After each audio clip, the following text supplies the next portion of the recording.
Welcome to Who the Hell Am I? I hope somebody can tell me. This is a refreshingly authentic and unfiltered podcast, at least I think so, where we really delve into the essence of living authentically and rediscovering the simplicity of nourishment and holistic living. My name is Heather. I am a certified holistic health coach, and I love getting to the root of problems, illnesses, mindsets, you name it, because I believe that the answer lies at the root. If we can follow the problem to the root, we will find the answer there as well. Instead of looking out in all these places around us, looking to the media, to celebrities, to icons, to doctors, to gurus. If we're seeking our answers out there, we're missing the message, we're missing the point. The answer lies within our core, at the root. I invite you to join me on a journey of unraveling, if you will, the complexities of modern health and wellness and mindset, where we liberate ourselves from the clutter of trendy diets, perplexing wellness regimes, and mostly all the societal pressures that dictate our lifestyles. In this podcast, I dare you to challenge the shoulds and the have-tos that have long defined conventional notions of health and identity. Welcome back. I am here with another fabulous guest. I will introduce her in a moment.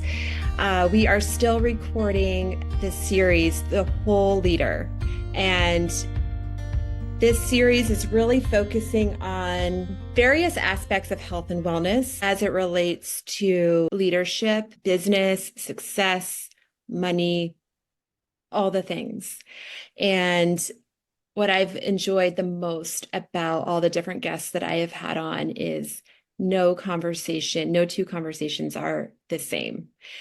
Every conversation goes a direction I never could have planned. And that's what I love about it, because that's what keeps this series authentic. And I think that my listeners are going to be very inspired by the conversation that I'm going to have today with our guest. I have a mentor and dear friend of mine. Her name is Grethe Fremo. Fremo or Fremo? You choose. Okay. Grethe Fremo. There, I said I'm going to say it both ways. Hi, Grethe. Hi, Heather. I'm so happy to be here. Thank you for inviting me. Absolutely. I met Grethe a number of years ago when I was in the very early stages of building my business and working through a lot of energetic blocks. And we're going to talk more with Grethe about energy and how important that is. But real quick, I would love for you, Grethe, if you don't mind, just sharing what it is that you do in your practice as an energy healer and the different ways that you support women, yes, but also, just business leaders in general with their health. Absolutely, Heather. So what I do is I combine coaching and energy healing. And the reason I do that is because your subconscious mind controls about 95% of your thinking and your actions. So if you have control of what's in your subconscious mind, then you have control of your automatic behaviors, meaning the need for willpower disappears. And, willpower does run out. So if you really want to change something, you need to change your automatic behaviors. Yeah. So what I do with my clients is I help them figure out what is it that they really want. And then I help them get their subconscious mind in alignment with their goals. So I help them change their beliefs, and I help them clear out any negative emotional baggage or blocks that are blocking them from achieving their goals. And then from that point of alignment, I help them figure out small, actionable steps that can get them in the direction of their goals. So it's really, it's quite grounded and simple and easy to the point approach that really, really works. Mhm. Yeah. I can speak to this work from a personal standpoint, having been a client of yours at a time when some of my deepest blocks, some of the biggest limiting beliefs that I held around success and abundance and finances and all of that, those were all coming to the surface. I'm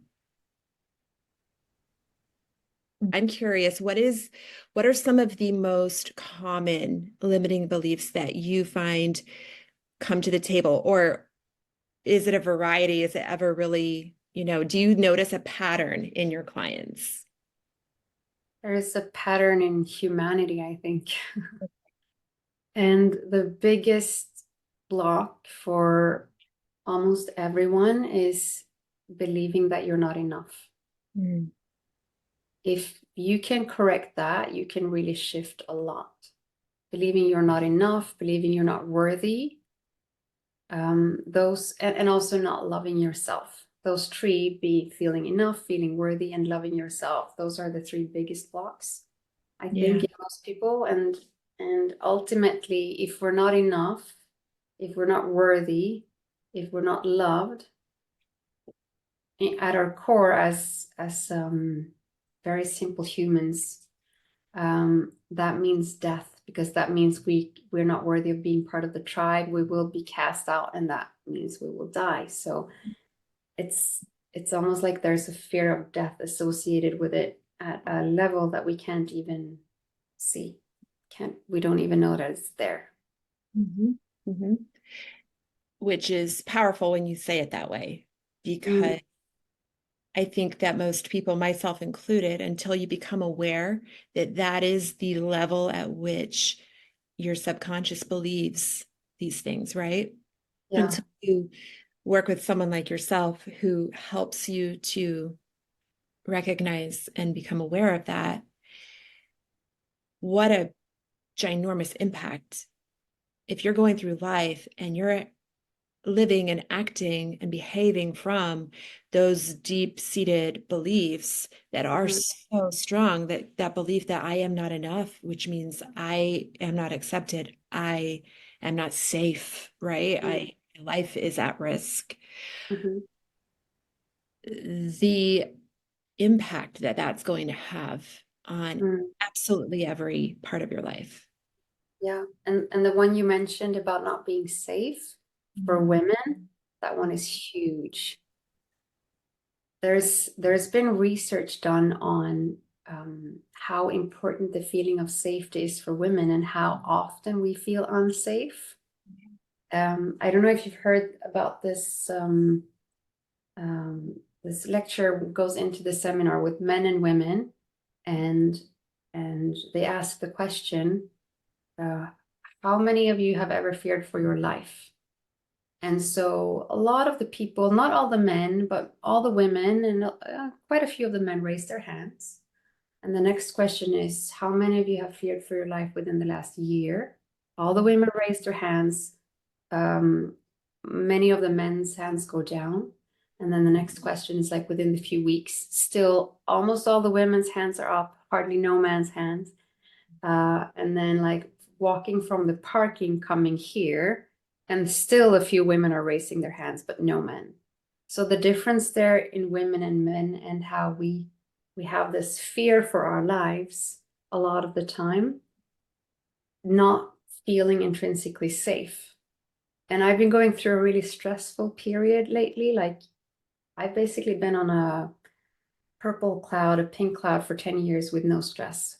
And the last few months I've had so much stress. And for me, it's been a very interesting study because I've been on the outside looking at myself, feeling into my body, how it feels when it's stressed. And I've been noticing how my brain stops working. So this stress that we feel as women because we're not feeling intrinsically safe is a major block to our creativity, to our, living our full expression. Mm. Along with the physical safety, okay, so you gave some examples of like feeling safe within the last year, the last few weeks, walking from the parking lot to the building, those types of things. What about feeling safe in your body in general? That's also a big thing. There is this physical safety, and I think we're so used to this feeling that we're not even aware that we are feeling unsafe and a bit stressed. Mhm. Then there's emotional safety. Mm. Um, and a lot of the time, our need for emotional safety isn't being met because we're being gaslighted. And not necessarily because people are evil and want to gaslight us, but it's because we in our society are not taught how to deal with emotions. Mhm. And it starts with kids. So like I see this so much when I watch TV. It's the typical scene, mother is crying by the kitchen table, child comes in and says, "Oh, mom, is everything okay?" Mother wipes her tears and pulls herself together and says, "Everything is fine." Gaslighting the child. Yeah. Instead of saying, "Yeah, mommy is sad, so I'm crying," instead of, because the child senses that this is happening. So instead of letting them in and trusting that they can handle it, they're being gaslit, and the intention is protection, but the effect is teaching the child that they cannot trust what they are feeling. And So, that and that we do this, yeah, we think that we're protecting each other by lying or not telling the whole truth to protect the other person's feelings, but it's actually gaslighting or hurting the person because you're blocking connection, and we can sense things. We don't necessarily have the words, but we do. And when this is when we're being told that we're wrong, then we're also being told that we can't trust what we feel. sure. Yeah. And that's how we end up with generations upon generations of children who have learned how to be emotionally unavailable or, not express their true feelings or true emotions. And these children grow up to be adults. And essentially we're teaching them to be dysfunctional. Yeah, yeah. And it's so interesting because I'm learning about all of these concepts. So I have this theoretical knowledge. And then when I've been in situations when it's happened to me, it's so interesting because then I can actually step out of it. And I notice what happens to me when someone gaslights me is I start feeling emotionally unsafe with them, Mm. and I go into freeze and my Yeah. brain shuts down and I don't know what to say. And when I started noticing this, I could actually get myself out of the freeze because I understood what was happening. I was like, wait, this is what's happening. This person is actually gaslighting me. And this is why I'm not feeling safe. And this is why I'm in freeze. This Mhm. is why I don't know what to say, why I'm feeling really dumb. But I'm not dumb. I'm just in freeze. And that's to me been like a switch that's allowed me to snap out of the freeze and be like, hey, no, listen, this is what's going on. You said you were going to say and do this, and then you did something else. And then you're telling me I should expect that because, you're a man or whatever. No, it doesn't work that way. Mhm. So for me, having this knowledge has allowed me, and also having the ability to kind of watch myself from the outside. Like I'm not always able to do it, but more and more I can then get myself out of it in the situation. So it's really, really helpful. So is this something that you work with women specifically on? Like, do you find that you get to help women navigate this feeling of safety if you will, or is it more of an undertone of the work that you do? That's a really good question. And the answer is really broad because I do different work. I do one-to-one sessions, coaching and energy healing. I also teach Tantra. Mhm. And in Tantra, we teach a lot about embodiment, feeling into your body, being in your body, connecting with your wants and needs and yeses and nos and your body's reactions and stress responses and all of that. So in the Tantra work that I do, I definitely get to do that really on like the physical level. And then in the coaching and healing work that I do, I get to do it on the subconscious level, meaning if I have a belief that I'm not safe, we can do a process where I can change that in a few minutes. So then, because your beliefs are like the filters through which you experience your reality, that will change how you experience your reality. And because your beliefs are also half of the equation of your point of attraction, Mhm. it also changes what you attract into your life. So you kind of get a double shift when you change your beliefs. You change how you experience your reality. You also change what you attract into your life. And then with the Tantra, you get the embodied learning of this as well. Wow. Okay. So I have so many questions. Um, and I'm sure my listeners do too. So how you're, I'm going to create a scenario. Mhm. Um, you're working one-on-one with a woman, Mhm. and how do you bring Tantra into your work with a woman to help her navigate these types of things? Like, how does that come into a session? But depending whether it's online or Okay. in person, it's possible to do exercises where you interact physically. If it's online, you can do more of conversation kind of exercises. For instance, you can do an exercise where you practice saying no, Mm. which is something that most women and probably a lot of men would benefit from learning. Mhm. So we could practice. I could ask you a whole bunch of things. I could say things I wanted to do with you, like I want to go out and get ice cream with you, and you have to say no to everything. And for many women, that's like the first time they've even practiced that, and it feels weird, especially if I say something that they want to do, like I want to take you to the cinema, or something that they want to do, or I want to go out and I want to go to the beach and go for a swim with you. So I will just enthusiastically say what I want to do, and they practice saying no, and then we reverse, and then I say no to them, and they get to practice how that feels. And it can be really hard in the beginning because you feel rejected, like there's this physical reaction of rejection, and it's fine, it's just a feeling, but then you practice that. So and you will notice that even this simple exercise can provoke a freeze response. Mm.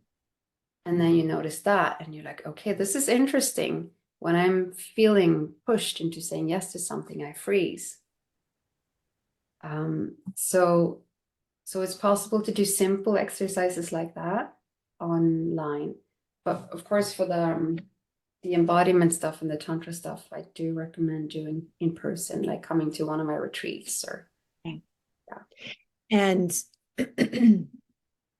I want to talk about the power of saying no for a minute, because Mm, I think the fact that you work with women on this is mm, so needed, so powerful. It's not something that we're taught as little girls, I know. really. We're taught to, many of us, I'm sure there are the exceptions out there, but many of us were taught to be submissive, be obedient, especially to men, and men had authority, right? And I think that's probably more accurate for women, like in a religious setting or, just different settings where the men were prominent authority figures. You don't grow up knowing how to say no. You barely grow up knowing how to use your voice, period. I was listening to a podcast yesterday with Mel Robbins and a doctor. I can never remember how to pronounce his name, so I'm just going to tag him in the show notes. I'm not going to attempt. I'll just tag the episode because honestly, every woman should listen to this episode. But he was making some really interesting points between autoimmune conditions and Oh, that's Gabor. yes. Have Yeah. you listened to, or I mean, I know that he talks about it in various books and all of that. Mm, Um, and how primarily the people who are diagnosed with autoimmune conditions are women, and they're very nice, kind yeah. women who dote on everyone. They don't say no to anyone. They Mm, take care of everyone, put their needs aside in order to take care of everyone. And it is primarily those women who get diagnosed with autoimmune conditions because they have literally trained their body mhm. to turn against them. And it's not just saying no, Heather. Yeah.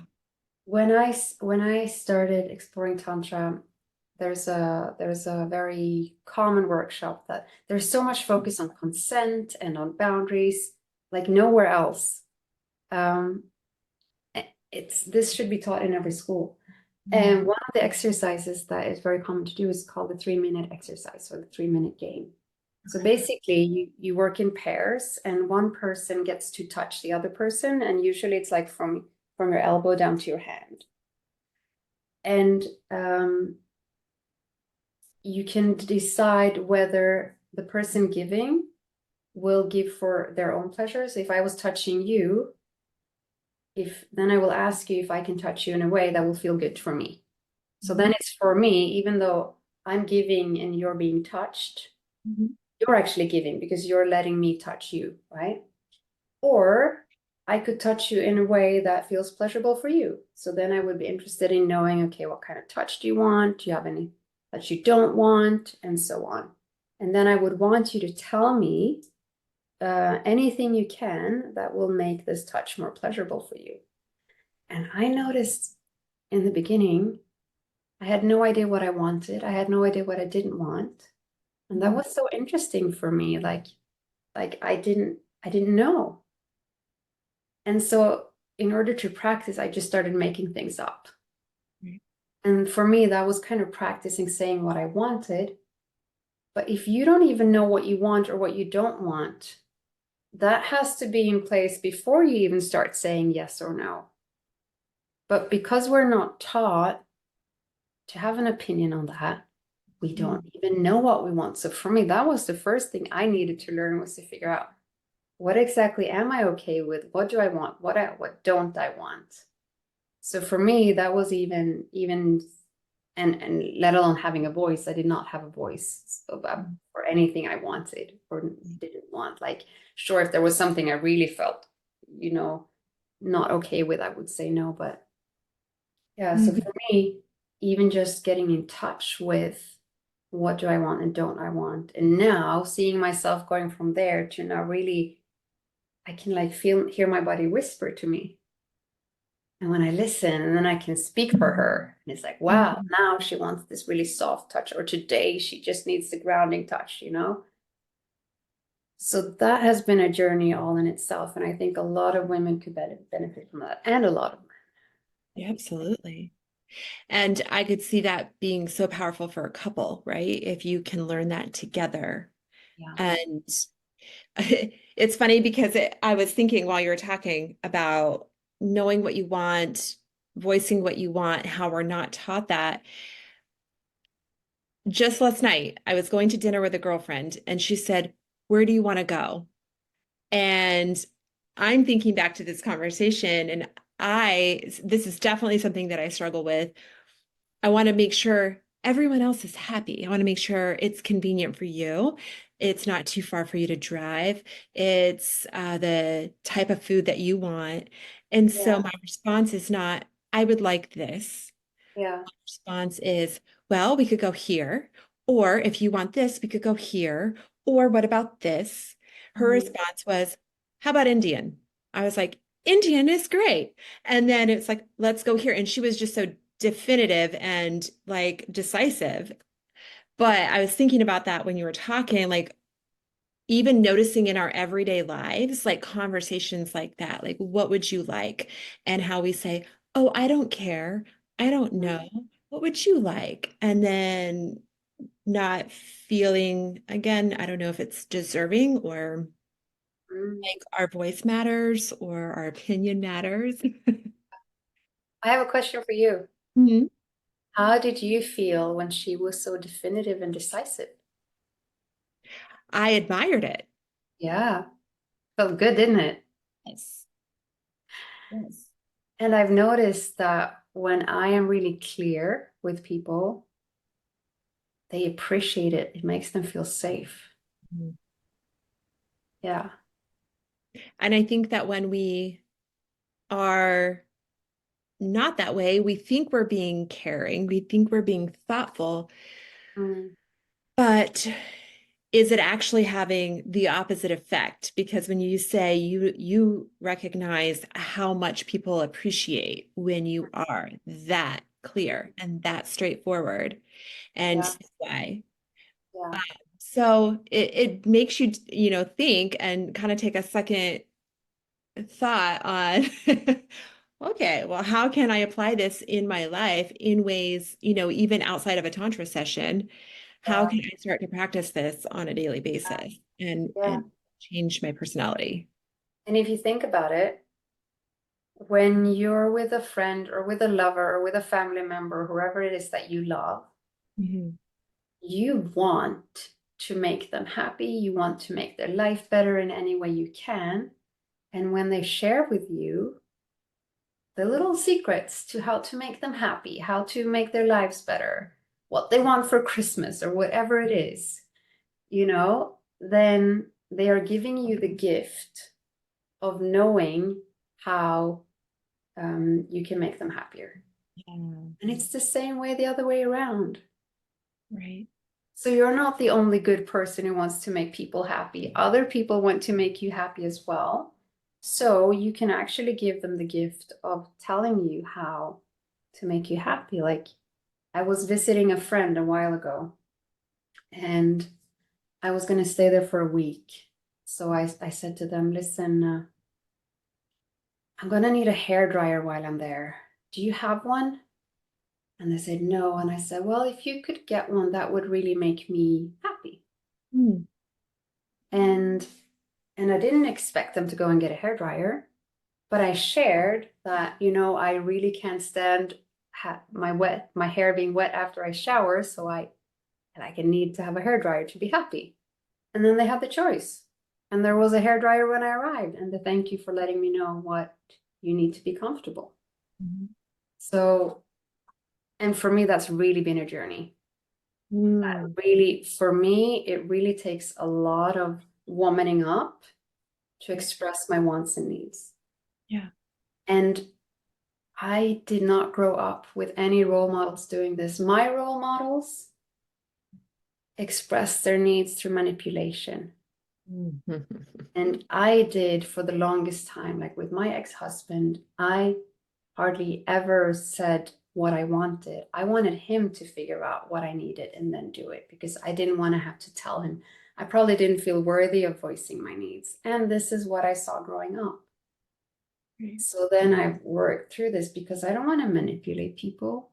And it's not like it's never been ill intent. It's just been me not having any better tools. So when you're really clear, this is what I want. It just feels so nice. And a few years ago, I was with my friend and she was like, I was making myself tea. And she was like, oh, tea looks nice. So clearly she wants me to make her tea, but she doesn't want to say it. And that this is me in the past, you know, but I just got so annoyed because I felt her trying to manipulate me. And I was like, if you want a cup of tea, tell me you want a cup of tea, and I'll make you a cup of tea. You know? I could have had a little more compassion there because I was literally talking to myself a few years ago. It's Mm. so nice when people are clear. Mhm. And then you can say yes or you can say no, Mhm. and just be clear about it. Mhm. Yeah. How do you think that relates to this, like, the same kind of concept of what do I want, seeking that out, making sure that you meet your own needs? How do you think that that relates to health and wellness? Like seeking out the best care that maybe we Mhm. need for a condition that we're facing, or making sure that we get the best doctors or the best, you know, I feel like as women, a lot of times we just go to the doctor that we've always gone to, or we just, even if they're not giving us the answers that we want, or maybe they're not delivering the care that we feel we need at that time. Well, without your body, you really don't have a vehicle to drive around on Earth with. Right. So the first priority, if you want to live a happy, healthy life, Mhm. is to take care of your body. Mhm. And that means getting the best care, which can be quite challenging. Like I've recently moved to a new country and I'm navigating a healthcare system that I'm not familiar with, which Mhm. is a saga in it by itself. um, I think there's some self-love work that needs to be done. Like Mhm. I could tell you like practical things, like of course you should go and see the best doctor and have the best care and all of that. But if you have low self-love or low self-esteem or low thoughts of your own value, then you're going to have to overcome that every time you need to make sure that you get the best Mhm. or care or whatever it is. So then if you work through that first, then the rest I think is going to come more automatically, because Okay. if you think that you're worthy of the best care, then you will demand it. Right. And the other thing is you need to educate yourself, because unless you have the most amazing holistic general practitioner that you can go to that will make sure that they understand completely and holistically everything going on with you, which most people don't have, Yeah. you have to be your own um, doctor. Like Mm. you have to educate yourself. Like when I started having menopause related symptoms, I was living in a part of Norway where no doctors want to live. So when I saw a doctor, it was a new Danish person every time. So they would go there for like 3 weeks and probably get paid really well to be there and be a doctor for a few weeks. And then the next time there was a new Danish person. And so they never got to know you and they didn't really care and they didn't see you holistically. And of course, my issues were hormonal, and hormones are holistic health issues when they Yeah. are out of balance. So not until I educated myself and understood what kind of doctor I had to see and found a really good gynecologist, um, I really got the help I needed. And before that, I was like giving medicines for each symptom Yep. and treated for each symptom. And I had all of them instead of meeting someone who understood, hey, you're in perimenopause. Let's measure your hormones. Let's see what we can do with hormone replacement, which would have probably saved me from a lot of pain, a lot of headaches, a lot of brain fog, all of these symptoms. Yeah, so I have really educated myself on this issue now. and I know, and I'm making sure that, and then I had to educate myself on bioidentic versus synthetic hormones, which for me is quite easy because I'm a biologist. So I Sure. understand what I'm reading. Yeah. But they will give you synthetic hormones. And for me, that caused a whole lot of side effects, which makes total sense because a synthetic hormone is not the same molecule as the bioidentical hormone. So the effects in your body is going to be slightly different than Right. the bioidentical. So yeah, you need to educate yourself and you need to work on your self-worth and then seek out the best care. Absolutely. You have to see that you are deserving of the best care, and you have to prioritize yourself, some maybe possibly for the first time ever. Yeah. Yeah, and the thing is, a lot of healthcare practitioners think that, or at least that's my perception. It's like, well, they're not working for you to function optimally. They're working for you to be at like a tolerable, so you can go to work kind of level. And But keep giving money for more care. yeah, I'm just not interested in surviving. I want to thrive.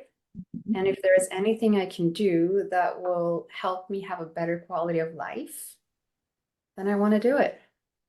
Absolutely. Yeah. What are some things that you're doing for yourself right now? Maybe a coach that you're working with, or maybe some different approaches you're taking. So what are Mm. some things that you're doing for yourself right now that are impacting you in a positive way? Mhm. Well, I'm drinking my minerals and my vitamin C. Love that. Also, I'm working with a voice coach right now. Hmm. And initially, I thought it was because I want to feel comfortable using my voice, possibly even singing. And it is that, but Mhm. it's so much more. What he's teaching me and what I'm teaching myself through practice. So I'm doing a morning and evening practice in addition to one-on-one sessions and group sessions. What I'm learning is feeling into my body and sounding what I feel. Okay. And for me, when I grew up, I was like the invisible middle child. Me too. I didn't know you were the middle child. I was the invisible middle child. I was in my room all the time reading my books. That was my childhood. Meaning, I was never witnessed in my emotions. I never learned how to be with my emotions. I never learned about my emotions. Sure. And as a woman, we are emotional beings. It's a big part of who we are. And our emotions are communication from the soul. So, what I'm learning now is to feel.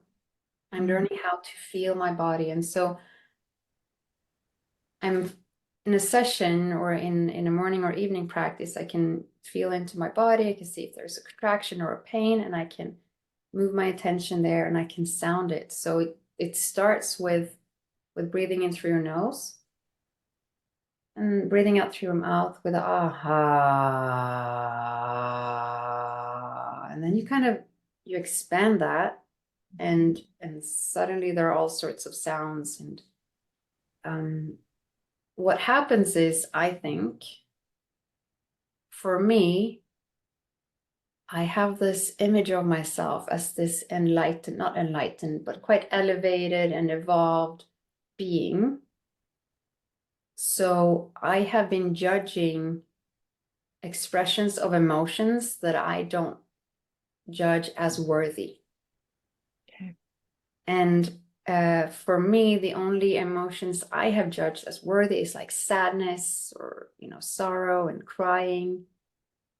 Everything else, like anger or annoyance or all of these, I judged as not worthy, so I've held them in.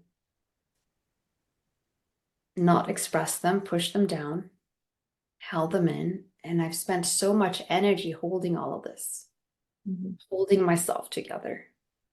And what I can do now is I can sound them. And I'm also practicing expressing my emotions in a more healthy way. And what I also noticed was, so I'm quite introverted in that I collect my energy when I'm by myself. So I need alone time. And if I don't get enough alone time, I feel like I lose myself, like I lose touch with myself. And then I get stressed, and then I'm like, I struggle with eye contact, and I'm like, oh, like this.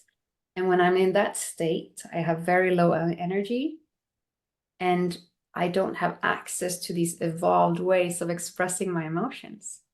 And because I'm judging these other ways, like I want to say to someone, F off, right? And be like, oh, leave me alone. But I'm judging that. So instead, I'm holding it in. And I'm realizing this, and I'm realizing how much I've held in and how much energy I've spent holding this in. And can you imagine what I could have done with all of this energy? So now I'm learning how to express this, and I'm learning how to give my body my voice and express these feelings instead of holding them in.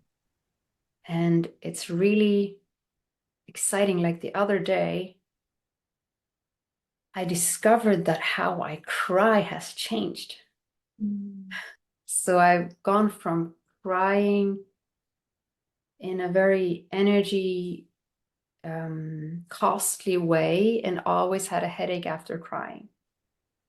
And recently I was going through some really emotional things, and I was watching a movie with my husband, and there were so many parallels with my life, which made it really good for processing these emotions. And I was crying in a much more empowered way, I think, and also moving my body and giving more breath and sound. I think the way I was doing it, I was really processing it so much more. So instead of getting stuck being a headache, I just got it all out.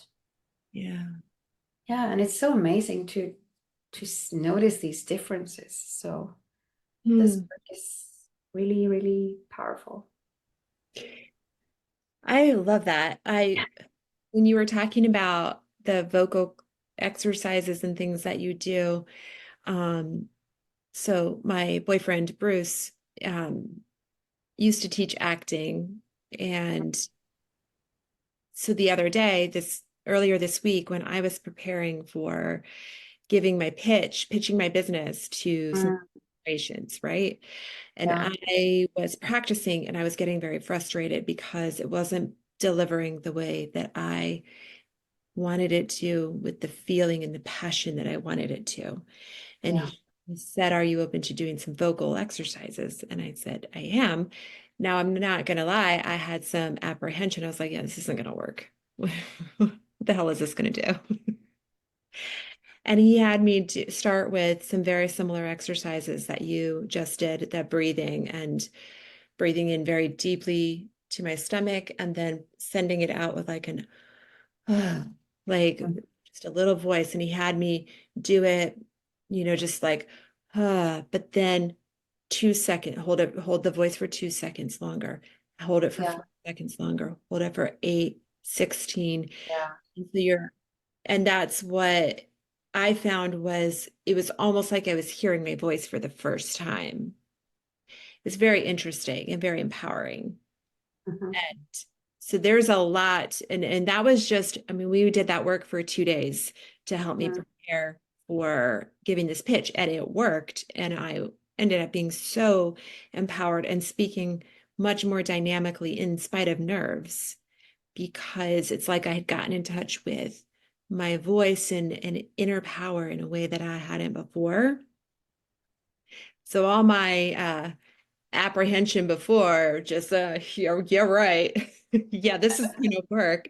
No, it really did. It really did. So I can only imagine working with a vocal coach for an extended period of time, that's just not only going to help you in speaking in your daily life and maybe a speaking engagement, but it's going to help you in just speaking up for yourself in general. And we're talking about women and learning to do that.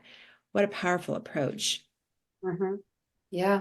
And another powerful thing about us is being witnessed, Mm, especially when we are doing the one-to-one sessions. He's right there with me. And in the beginning, I was so self-conscious. I had to do the exercises with my mic off and my camera off okay. because I couldn't even stand the thought of him hearing me or seeing me. And then eventually I turned the mic on, and Zoom does this thing where it cancels out noise, and Zoom perceives a lot of this as noise, so he still would only hear a little bit. And then eventually we transitioned to the original sound, where with no noise cancellation, and camera is on, and now I notice like some of the sessions are like 10, 20 therapy sessions in one. And so many things are coming up, like different parts of my body are speaking to me, and I give them sound and I stay with them. And usually when something hurts, you just want it to, oh, come on, stop hurting. You want it to go away. And I'm learning to be with it in a completely different way. And to be witnessed in this is what I missed as a child. Mm, And so it's like I'm I'm giving myself what I wish I had in my childhood. And it's a yeah. really beautiful thing. Inner child work going on there. Yeah, definitely. Yeah. That's powerful. I love that. Thank Mm. you for sharing that, because that is like a vulnerable side of your journey right now, right? And you've been in a place of transition physically, just moving physically from one country to another. So the timing, I think, maybe is impeccable to also be, yeah, Yeah, transitioning in this way where you're finding your voice in a way that you haven't before, and using it, and then the way that you can channel that to the work that you do with others, especially women, is so yeah, beautiful. yeah, yeah. And I've been, before I moved from Norway to here, I attended shamanic school for a year. Okay. So I've been learning Norse shamanism based on Norse mythology. I've been learning rune healing and drumming, and a big part of rituals and ceremonies and rune healing is chanting the runes. Okay. And for that, I need to be able to use my voice, because it really is a gift. And when I have overcome myself and womaned up and done it, it's so effective and people are so grateful. And I realize that it's such a gift Mhm. that I don't want to hold it back. I need to get over myself so I can give this gift. Yeah. Yeah. One thing that a lot of people say when you're like preparing to give a speech or speak publicly and you're nervous, people have Mm, always said to me, well, it's selfish to not. It's selfish to yeah. back. And it's like I could hear that and I could understand that, but it's like, no, sometimes I physically can't speak. Like, so, like you don't understand. Like there is a block, there is something there, but more, I think we need to normalize exercises like this and working with Yeah. like this as women, especially because using our voice is so foreign for so many of us. Yeah. It's like we don't intentionally want to hold our gifts back. We don't want to keep it all to ourselves, but we don't know maybe how to let it out. Mhm. So, what a powerful Yeah. approach. Yeah, it is. It is. It is.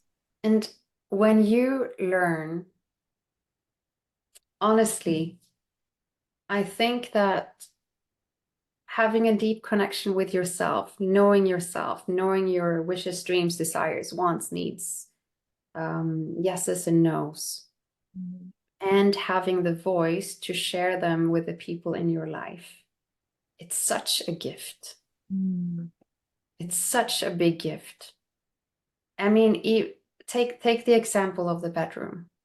Mhm. If you don't know what you like, what you don't like, what you want, what you need, then how are you going to give it to yourself? And if you know, and if you don't share it with your partner, how are they supposed to be empowered to give to you? But if you empower yourself with the knowledge and you empower them with sharing it with them, you're giving them the opportunity to give you what you want and need, and to feel the accomplishment it is to be able to do that. And that's going to translate into so many aspects of your life So many, so many. and enriching. It's going to be so enriching. And have you read, there's this book called The Queen's Code by Alison Armstrong. Yeah. It's, I think, by far the best book I've read for women about men. I'm writing it down right now. Yeah, yeah. That's my favorite book for women about men. And one of my favorites for men is A Man's Guide to Women. Okay. Yeah. Also, and I like to read books written for men about women just to check. And that one is really, really good. That's Uh, awesome. I love that. but yeah, so in the Queen's Code, it's a self-help book written as fiction. mm, So the teacher is teaching these two women how men work and how to empower them to be the best they can for their women. And it's not just like your romantic partner, it's also your boss or your son or all of the men in your life. If you can understand these little things about how they work, and if you can use that, then you can empower them. So in this book, it's presented as how to stop frog farming and start, turning these frogs into princes and kings instead. I love that analogy. That's so great. And what a unique approach too. Instead of shaming the men Mhm. for not knowing or not doing differently, because in their defense, they're acting from what they've been shown for generations too. So Yes. how can we empower them? I like that word. How can we empower them? Yeah. We have different ways of seeing and experiencing the world. Being Mhm. men and being women, we have different ways of seeing and experiencing the world. Mm. So if we can understand that men are not, what is this shit? Misbehaving women. They're not. They're actually men. So you have to understand them in order to understand the motivation for why they do things, and Mhm. how you can use that to everyone's benefit. Mm. It's great. Yeah. What would be your advice or final words to any, I'm going to just say women. I know some men will listen to this, but I'm going to keep this focused on the women today because I think this is a message that so many women need to hear, myself included. Um, some, what are some things that they could start to practice in their daily lives to maybe embody some of the concepts that you've talked about today, some ways. And yes, obviously, they need to hire you. You need to work with them. That's the ultimate best situation. Um, but while they're getting ready for that and preparing for their meeting with you, what are some things they can start to practice today? Mm. One thing I did myself a few years ago was I realized that I had too many projects going on and none of them were building my dream. Okay. So and people were coming to me with all of these amazing projects and offers. And I then promised myself not to say yes to anything new until I had finished all my project. So the next time one amazing person came to me and said, "Hey, come and join this," I said, "Thank you so much for offering and thinking about me. It's just that I promised myself not to take on any new projects until I had finished the ones I am doing already." And so that helped me say no to new things. It helped me hold myself accountable. And when I tell someone I have promised myself, if they keep pushing, they want me to keep my promise to myself. And most people have the decency not to do that. Yes. So just making that promise to myself and then voicing that, saying, "Thank you so much. This seems amazing. It's just right now I promised myself not to take on any new projects. So I'm going to have to say no." That's a powerful message. So then you finish your projects and you don't take on new ones because you had all of these projects that you were going to finish. So with this time that you suddenly have, then you decide, what is it that I want? What is it that I need to do for me? Is it that I need to meditate? Is it that I want to do some voice practice? Is it that I want to learn the Queen's Code and start practicing what she's teaching in that book? So then you will free some time for yourself. Maybe I just want to sleep somewhere. Maybe I want to go for more walks. Maybe I want to go to the beach, whatever it is. So that's a good start, to start with freeing yourself up and even play with changing your default answer when somebody asks for help or for you to do something, to know. Or at least to, "Thank you for asking. I'm going to get back to you. I need to check my capacity." Yeah. Permission to take the pause. Yes. And when you do that, when we do that for ourselves, we're showing others how to do that too. I can only imagine hearing a friend give me that response. "I'll get back to you. I need to check my capacity." Or Yeah. "I'm going to say no because I have these other projects that I've committed to. Yeah. And I've made a promise to myself." That would certainly impact me, and it would make me take pause in my own life and kind of look at my own priorities with that perspective. That's really great advice. Thank you. Yeah. Um, I'm going to have all of your links in the show notes, your website, your social media. Are you accepting clients right now? And if so, what types of clients are you accepting, or what's the type of work that you're feeling inspired to do right now?